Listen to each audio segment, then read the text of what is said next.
Guys, in this video guys, I became emotional during my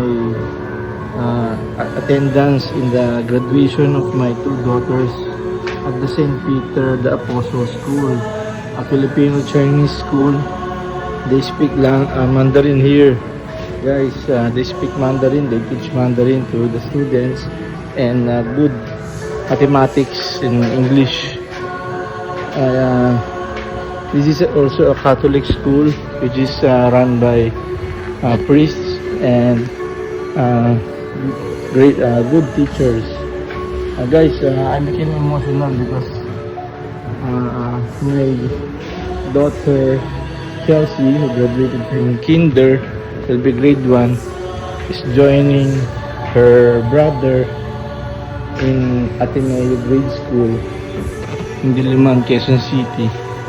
And then my other daughter, Micaela, who is transferring from junior high school to senior high school, will stay in the St. Peter the Apostle School to learn more Mandarin language and be proficient in mathematics and English and science and all the senior high school curriculum in preparation for college. Guys, I became emotional, guys, because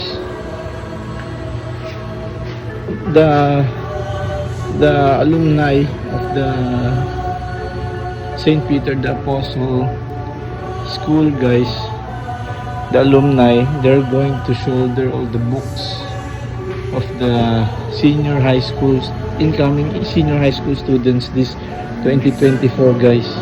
So it means each student will receive an equivalent to 6,000 to 7,000 pesos each for the books. They will pay for all the books. So the books will be free, and it's a big help to all the parents like me and my wife Nicole, for shouldering the tuition fees and all of our daughter Micaela. And also Micaela has a scholarship.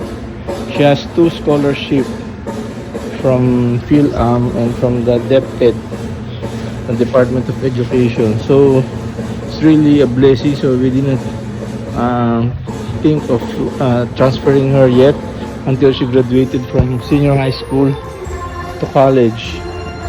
So that will be another 2 years for her. So we were so happy, guys, and I became emotional about all this. So continue to like and subscribe my YouTube channel. This is Dennis Elizalde, Architect Builder.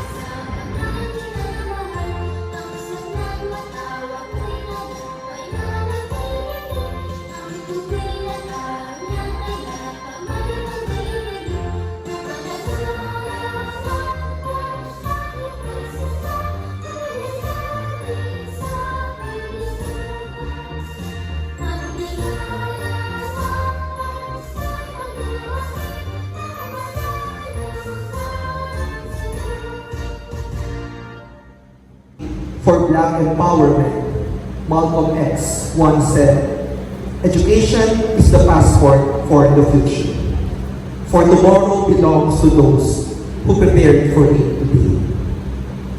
As we gather this morning to celebrate the moving up of our kinder children to elementary school, we can proudly say that with the Catholic, Chinese, Filipino education that St. Peter the Apostle School provided your children, together with your nurturing and love, your children, our children, are now ready to face another chapter of their lives here in the big school. We have prepared them to be holistic individuals. Our society does not need 2 intelligent people. There are many of them already in our society. What our society needs are holistic individuals. And SPAS develop our children holistically, ready for the future, embedded with the 4 stamps of Peterian core values of church, wisdom, benevolence, yom, courage, and sin, faith. Epicurean always chooses the right thing. Epicurean has a heart for the least, the lost, and the last. Epicurean faces fear by facing everything and rising.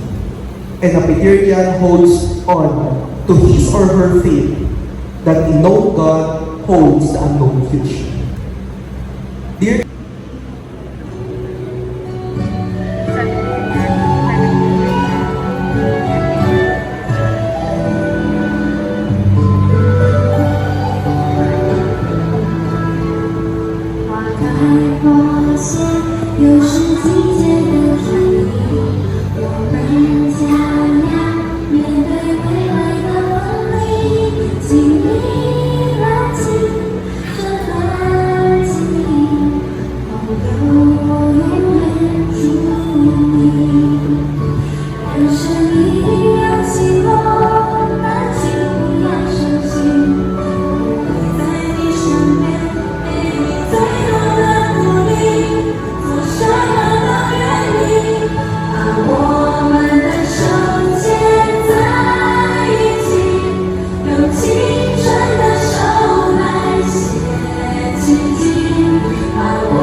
think of what the world could be, a vision of the one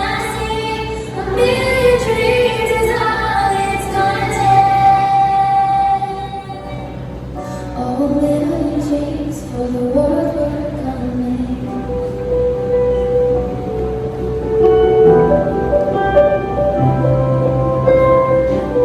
There's a house we can build. Every room inside is filled with things from far away. The special things I can find, each one day will make you smile on a rainy day. They can say it all sounds crazy. They can say we lost our minds.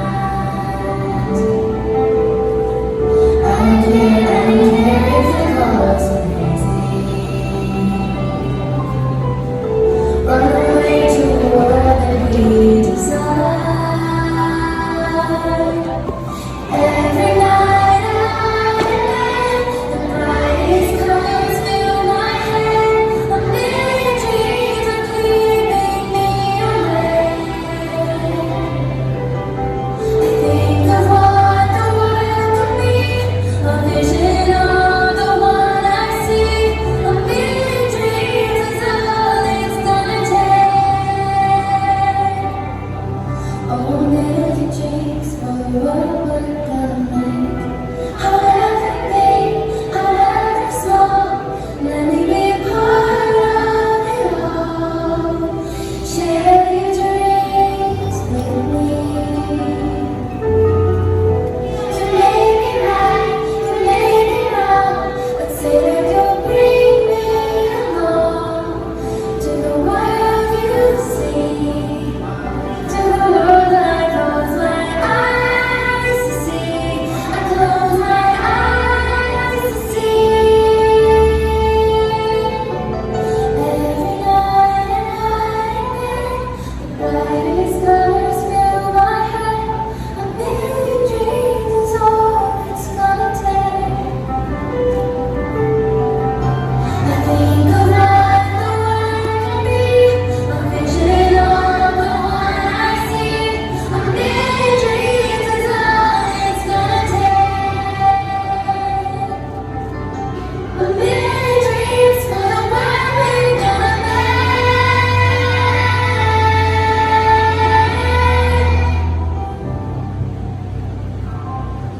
For the world we're gonna make.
Let us sing a hymn to our Blessed Mother. Hail Mary, full of grace, the Lord is with you. Blessed are you among women, and blessed is the fruit of your womb, Jesus. Holy Mary, Mother of God, pray for us sinners, now and at the hour of our death. Amen. The Lord be with you. And may Almighty God bless you all, the Father, the Son, and the Holy Spirit.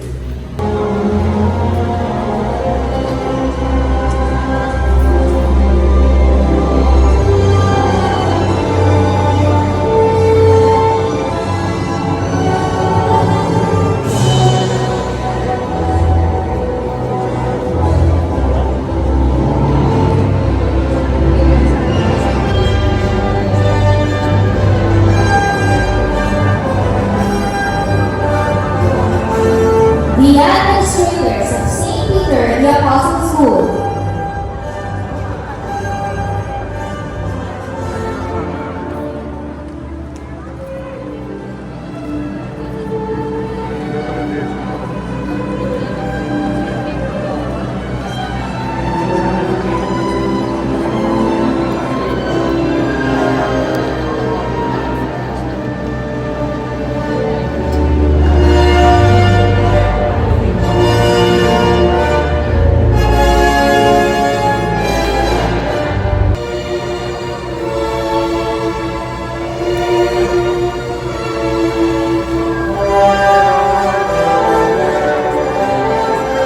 Please be seated. On this 13th day of May, of our moving up to senior high school and progressing in our lives, we humbly come before you with hearts full of gratitude. We thank you for the guidance and blessings that have brought us to this point.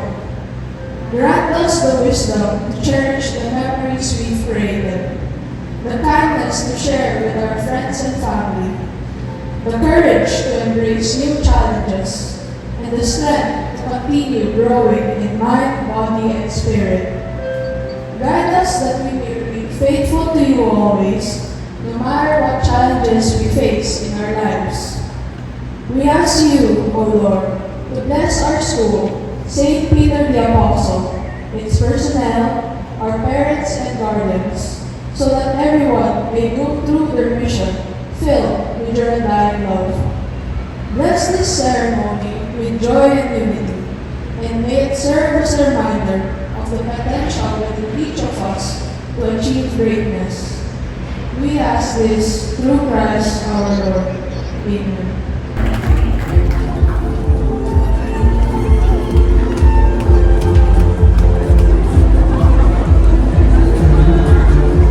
Malastas Paul Preston Lee Paulo.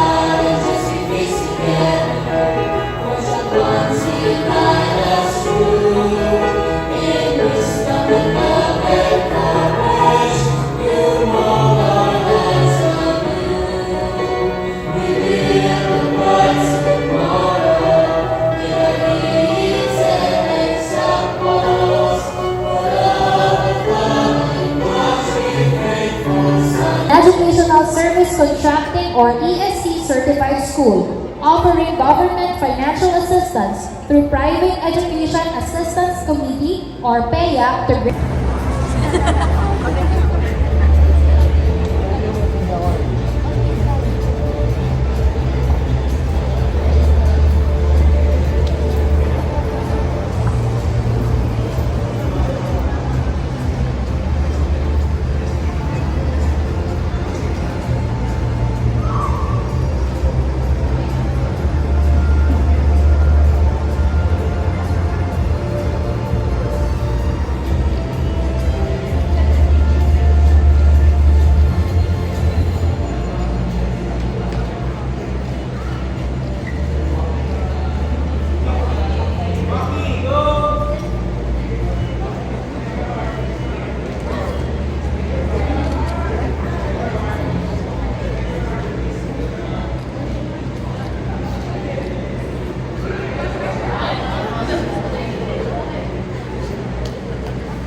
Hi guys!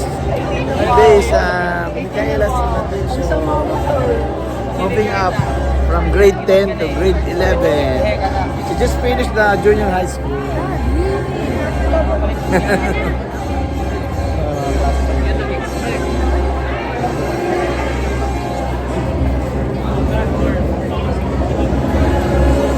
Congratulations, anak! Dito lang siya guys, mag-stay lang siya sa school niya eh. Kasi meron siyang dito guys, 2 scholarship. Eh sayang naman yung scholarship kung lilipat pa. Ayan. Saka gusto na niya rito guys, maganda rito sa St. Peter the Apostle School. Kasi rito guys, parang international school na to eh. Meron dito Mandarin classes. Mandarin, tsaka magaling sa math, sa English. Ganda rin school na to eh. Lahat ng anak namin guys, nag-Mandarin yun. Congrats, baby. Thank you. Ano masasabi mo? Thank you nga. Hindi, ano masasabi mo sa graduation mo? Wala. Mag-aaral ka mabuti ha? Ha? Para maganda yung college mo ha? Okay. Guys, ito may letter guys, si Micaela sa amin, no guys. So medyo na teary-eyed ako guys. So come on, let's read it. Ito sabi niya guys, so Dear parents,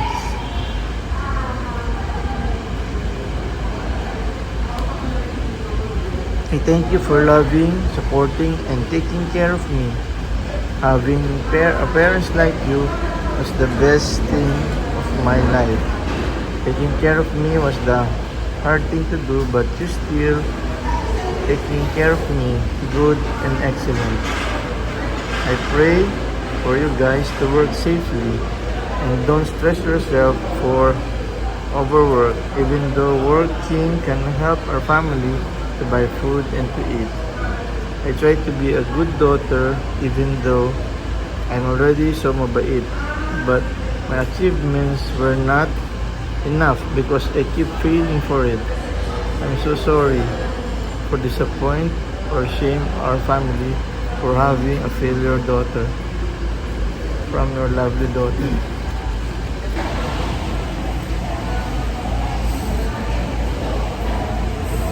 No anak, you're not a failure. Don't look at it like that. You're not a failure. We love you and we support you for all your endeavors in life. We are with you.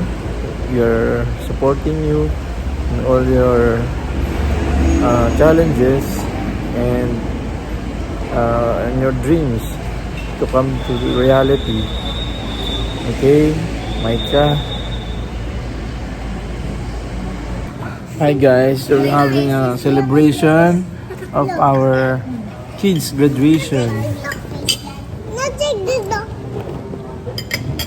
That's bad. He always doing that. That is not why I did. Ami, Boldy the big Micah.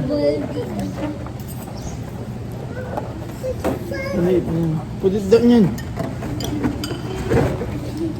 Guys, kasi guys, nung bata kami guys, pag kami nag-graduate sa pamilya namin, mga kapatid ko, kaya ako, kumakain kami guys ng parents namin sa Savory, ganun. Ito parang Savory na rin to eh. Tsaka Max to guys, dito kami sa may Bocobo Street sa Malate. Yan. Okay, thank you.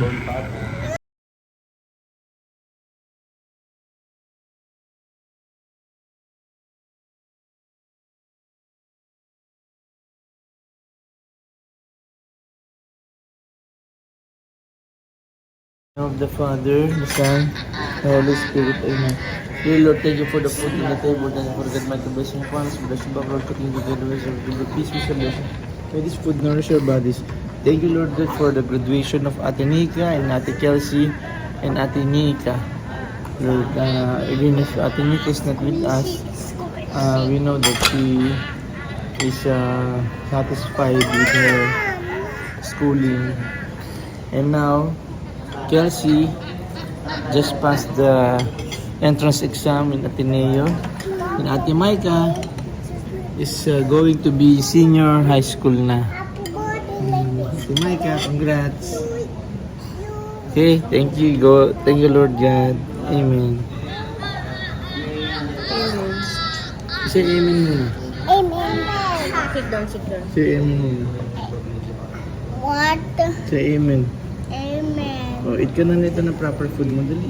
So that the teacher in Abuga will be so happy. Wow, Liam strong na. I see Liam eating the food, oh. Teacher, oh, I'll show you this video, ah. I'll show this video to teacher, ah. Look, teacher, oh. Liam is getting strong na. Come on, dali, eat mo na yan.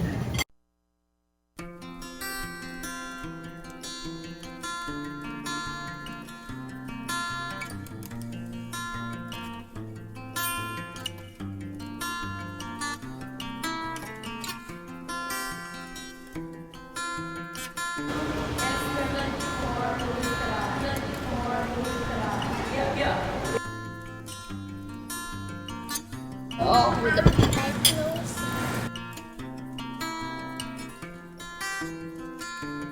will get madam. Mom. 2, 3, smile po. 2, 3, smile po. Po. 1, 2, 3, smile. 1, 2, 3, smile. 3, smile.